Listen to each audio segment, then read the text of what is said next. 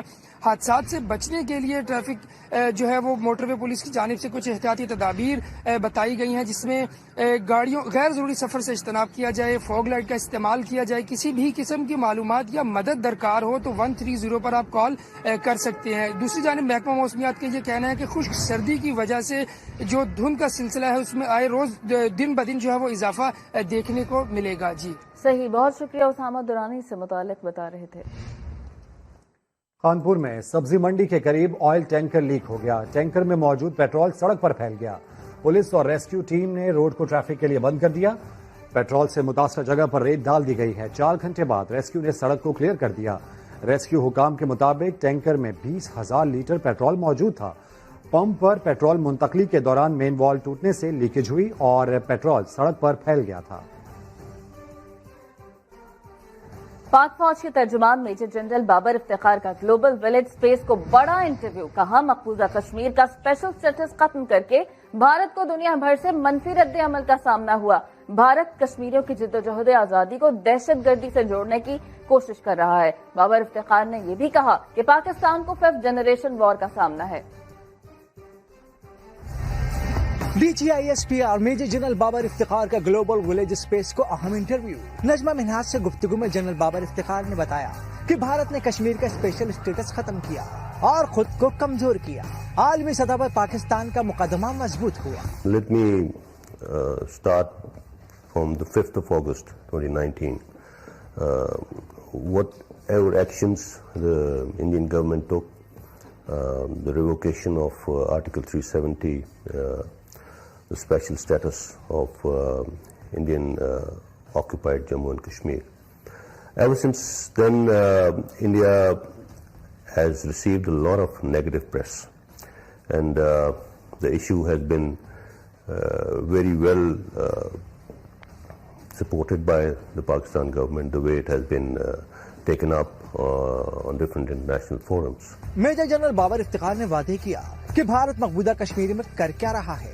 They're trying to connect this freedom struggle with terrorism, and terrorism they're trying to connect with infiltration, so-called infiltration from Pakistan. DGISPR نے کہا کہ پاکستان کو 5th generation وار کا سامنا ہے۔